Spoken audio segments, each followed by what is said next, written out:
so you guys, if you want to laugh in the background, it's totally fine. No, It doesn't matter. Okay? Applause. You can have the hecklers in the background. Hi, I'm Dr. Nikita Vizniak. Dr. Lucas MacMillan. And our fantastic patient is? Hi, I'm Ashley. All right. So today we're going to go through, and Dr. MacMillan is going to demonstrate some of his adjusting skills that he has, something that you might actually see him do for you in practice. So, perfect. All right, so nice to see you, Ashley. How are you doing today? Great, thank you. Perfect. First off, anything that we should focus on? Do you have any tight points? Anything you'd like us to dive into a little bit deeper? Not today. Not today? No. Okay, perfect. So if you're comfortable with it, we'll just basically do a simple head to toe and see how it goes from there. Sound all right? Yeah. First, if I can have you lay down, facing up with your head on this end. so yeah, this will be a new table for us. So This is, yeah. I'll edit this out for you. Okay. There we go. Perfect. All right. So first off, And so just one other thing we're going to do here as well. Lucas is an excellent adjuster. There may be some points where I can offer him a little bit of feedback, but we'll just go through and see what he does and get our feedback from our patient as well. Ashley, how many times do you think you've been adjusted in your life, if you had to guess? Ooh, over 35. Over 35? Yeah. Yeah. Okay. She's an athlete. She's lacrosse. Is it lacrosse or Yeah. hockey? Lacrosse and hockey. Oh, that's a commonality you have with your partner then. All right. and just do a little assessment, see how these joints are moving. It feels a little bit stuck. We can work through that. Okay, so I'm feeling a C2, C3 right rotation restriction. So I'm going to correct it actually into rotation. Basically, her neck isn't wanting to move in this direction. There's a couple of segments that aren't actually rotating. So I'm going to help to loosen that up to give her back that normal mobility and take some of the strain off of the surrounding joints. If one joint structure isn't moving well, often it's compensated by the surrounding joint structures. That's why it's important to adjust joints that aren't moving correctly. So if I can have you take a deep breath in and all the way out. Nice. So you saw that excellent speed. If you looked at what he actually did there, he wasn't at full end range as far as any kind of dangerous place for the neck. So that was a really solid adjustment right there. Excellent, Lucas. Fantastic. Perfect. And patient, what did you think of that? Yeah, double thumbs up. Yeah, can't go wrong with that. Yeah, the arms still work. Always a good sign. Well, feels pretty good. Let's see if there's anything left over. Actually feels pretty good. I think your neck is happy. And it feels like a neck again up here, which I'm really happy with.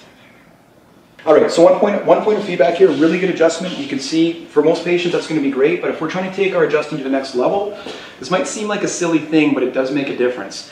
When we're setting up here, you can see how her hair got bunched up a little bit right here. Yes. Even just doing this little brush like that out of the way allows you to hook onto the back of the occipital bone a little bit better. Okay. And you won't slide out. I saw you do it on this side where you pulled her hair back, so that's good. Just realize that, especially for women, they've spent a lot of money and time on their hair, so you want to make sure. Okay, it's just the way it is. Yeah, it's just the way it is. Right? That's my pro tip of the day. Right there, okay? The other thing I could see though from where I was is I can tell. Usually, if you have a restriction one way, give a good look the other way because there might actually be something more, just right down here. I could kind of see it the way she was moving. It's okay, Ashley, if we go in this direction. So I can find a point. Now you corrected, what level did you correct? C2, C3, Yeah. rotation. So I feel like we're C3, C4 left rotation right here. So nice heavy head. Okay. Yeah.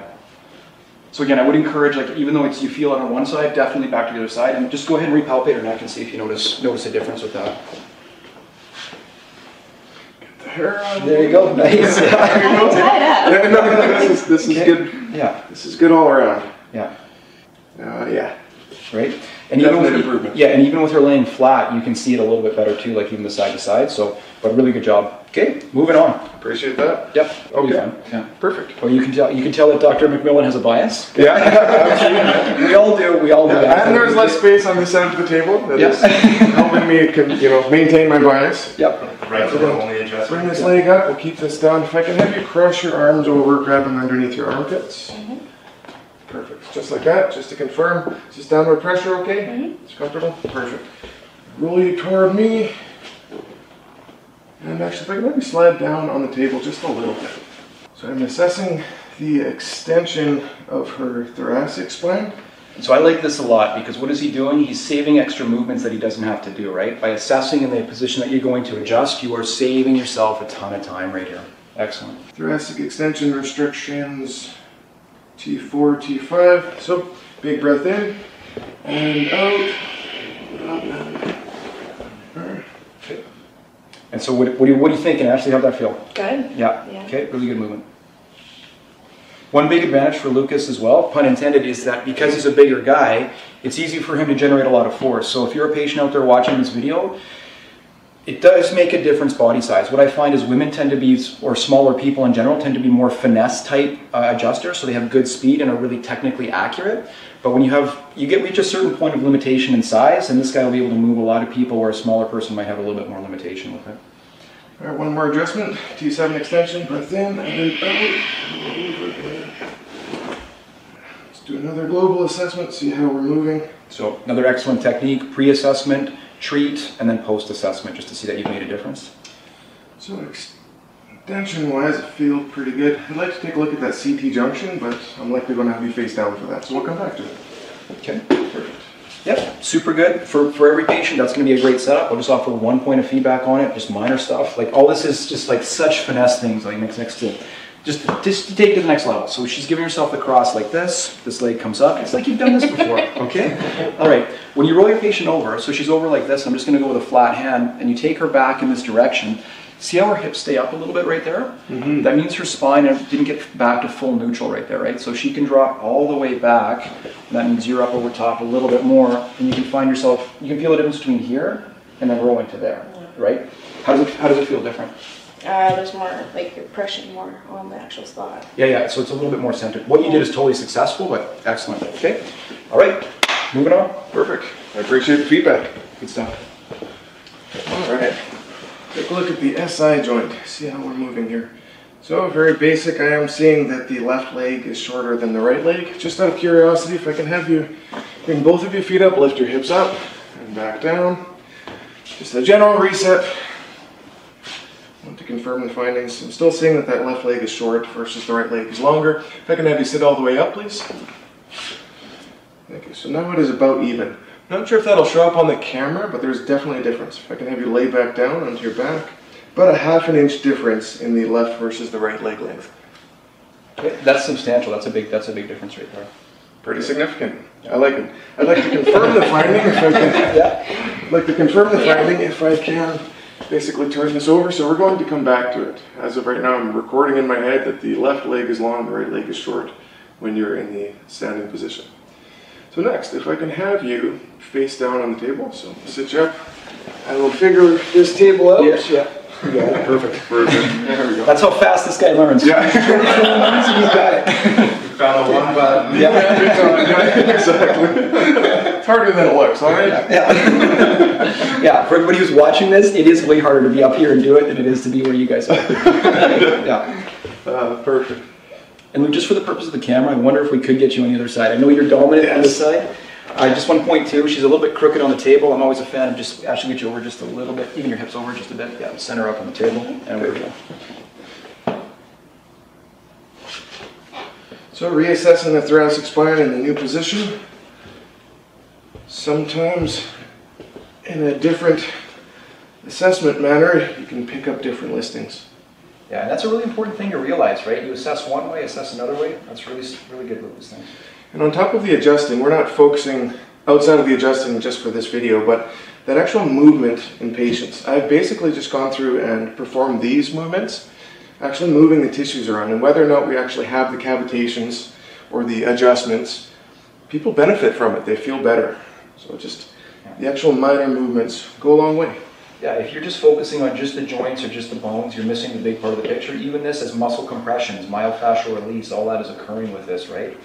And you'll even have patients, who have maybe not had a massage or had a partner even touch their back in years, right? And so even that therapeutic contact is a big benefit potentially. And definitely a benefit to be able to assess and treat at the same time.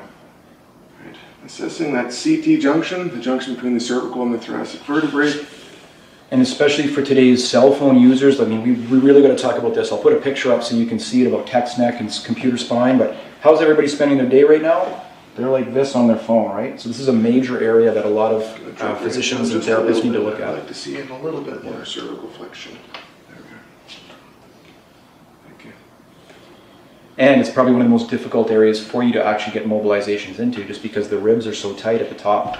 Because the ribs and clavicle and everything is so tight at the very top of your thoracic spine there, it's difficult to move. So I'm seeing a left rotation restriction at the level of C7T1. So if I can have you take a deep breath in, and all the way out, hold in, and Nice.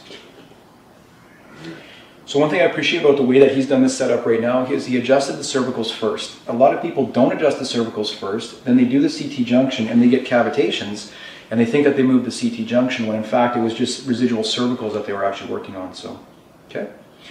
Not that you need a cavitation to be successful, but to mobilize and make sure you're getting the specific tissue you want to get. Our audience is falling asleep a little bit. all right, we'll speed it up. Yeah. All right. That's how you tell, because someone's going to be watching this video and you can use this. We need to have a crowd here so they can see it. Yeah. If they're both like this, if they're really like this, it's time, yeah. All right, moving forward at a faster rate. Keeping things exciting. Yeah. So you give us your context. What are you actually doing here? So I'm actually pushing on the posterior aspect directly on the sacrum and then on the PSIS. I'm causing that separation of the SI joint. Yeah, so he's moving like this as he goes through the SI joint. If you're really doing a detailed examination of a joint, what is the best way to do it? He's on the bone on one side and the bone on the other side and trying to move them around, right? The leg length check is fine, but you definitely want to confirm with at least 2, preferably 3 other physical exam findings to ensure you have the correct diagnosis and are going to be given the correct treatment, which is exactly what this guy's doing. So I'm not seeing as much of the the rotation forward that I'd like to see. As I try to gap the SI joint in this direction, when I'm pushing on the left PSIS, I'm not seeing as much of that forward movement, which helps to confirm a potential PI ilium, which is the listing that I'm actually seeing between the sacrum and the ilium. I think that she is posteriorly rotated, and I'm confirming that by actually pushing it in the opposite direction. It is not as mobile as when I push on the other side. When I actually rotate the right ilium away from that PI arrangement, let me rearrange my hands here, I'm getting more mobility in this direction than I am actually with the left side. Yeah, and that's visible right from here. You can see the springiness. And Ashley, you should be able to feel the difference. Mm-hmm. Yeah. All right, let's correct that for you. Yeah. So if I can have you laying on your right side, facing me over here, well, perfect. If I don't have to touch it, that's even better. Such fancy tables in this place. Can I have you slide your hips forward? Yep. A little bit more. It's an advanced plan. Just tiny bit more. Perfect. Get you into this location, have this leg straight, tuck that in behind. This hand, if you're comfortable, you can basically have your hand here. My job is to hold you on the table, but sometimes people feel more stable and they're better able to relax if they feel like they have some control with this hand. So for this adjustment, I'm basically, actually if I can have you slide your hips a little bit more toward me. There we are. I'm going to be rolling you in this direction. So for the contact, I'm going to hook on the PSIS with the piezoform while rotating her down and loading the SI joint. So big breath in, and out, and there we are. One more time, get a little bit more of a solid contact. I'm going to move the shirt out of the way, because in that case the shirt actually slid up. So I can get a little bit more solid of a contact. So one more time, breath in, and out. Feel better. Alright, if I can have you on your back, we'll recheck the leg length. Always good to reassess after we go for an adjustment. So the leg length is improved. Actually, I'm seeing it's very equal between the left and the right. If I can have you sit all the way up. Perfect. So left and right looks good. How are you feeling? Good. Perfect. Thank you. Yeah. So one of the things we're going to do, Ashley, we'll get you to stand up and just move around a little bit. See how you feel as you move through your spine, your neck, everything. Right? No, come back. Get back on camera. Okay. Okay. How you feel? Good. Okay. I missed one. So there was a couple of good points right there. The one good thing was the first attempt at it, you weren't happy with it, right? There's nothing wrong with going back there and doing that again, right? So yeah. All right. Well, thank you very much for a fantastic patient. Super good stuff. Thank you so much. Thank you. Okay. All right. So we're back with Dr. Lucas MacMillan. What you saw right there was a pretty good sample of what he does as far as his adjusting skill set and what he would do for you as a patient in practice. But there's so much more to it than that. What else do you offer? Absolutely. So when a patient comes in, if they have a sore joint, if they have pain and discomfort, we assess the whole body. We get to see top to bottom exactly where it might be coming from. So another very important part of the treatment protocol is actually assessing our nutrition and our sleep. We don't get stronger when we work out, we get stronger when we rest, and our body has the ability to actually build ourselves back up. An important part of that is that we have the nutrition building blocks to actually build the tissues back up. I mean, we have to give our body all of these structures and all the components that it needs to actually rebuild some of the damaged components. So by simply adjusting and moving some of the tissues in a way that will allow that proper movement, that is one part of the treatment protocol. We also want to include the resources to build the body back up to a functional level, which is much more than just the adjustments. Now, one interesting thing that you also do, you're into a little bit of prolo as well, right? Can you tell us about that a little bit? Yeah, absolutely. So prolotherapy or PRP, which is platelet-rich plasma, are two advanced injection procedures that help us to restabilize joints where the stability is lost. So, for example, if somebody damages the LCL or the MCL of their knee, one of the problems that you see after that ligament has been damaged is that you have a remaining instability in that joint where the movement is basically greater than it should be. That stresses out all of the other components of the knee because the stability that the body relies on to actually move correctly is gone, and you see basically a joint slop. So part of what we can improve with prolotherapy or PRP injections is to tighten those ligaments back up so that the movement is more in a normal parameter and that we're not seeing excess movement that causes weight-bearing structures to basically be contacting that shouldn't be, or that causes an imbalance in the load across the joint. If we have an appropriate amount of movement within that joint, we can decrease the overall wear and decrease the pain that people feel. That's one of the benefits of prolotherapy and PRP if it's used for the right people. Okay, and that's an excellent point right there. I feel like what happens for a lot of doctors that get into these injection therapies, what is it? It's prolo, everyone, all the time. But what I feel like when you see this doctor, what is he going to do? That holistic approach that you already talked about, and you're going to select the right patient for it, right? Absolutely. I have turned people down, and that's important. I feel that any therapy that you offer, it's very good to have more than one therapeutic option because otherwise everybody is going to get that one option. Yeah. It's very easy to fall into the prolotherapy, PRP, you know, this is going to help everybody. Honestly, it doesn't help everybody. It's not appropriate for everybody, and any treatment thrown at the wrong person has the potential to do nothing or even the potential to harm. So you need an appropriate assessment, has to be the appropriate time for you immediately after an injury, or we've had basically some cancer patients come through that were receiving chemotherapy or radiation. You can't expect the body to fully react in the most beneficial way if it is given at a time that your body isn't able to build. We can basically work with timing to most appropriately benefit you for the treatment we're offering. As you come and see a more holistic provider, they're going to give you options. They know where they can help, they know where their limits are, and when they might refer to somebody else. And that's the biggest thing you're looking for in a healthcare provider. So, Dr. MacMillan, thank you very much. Awesome stuff.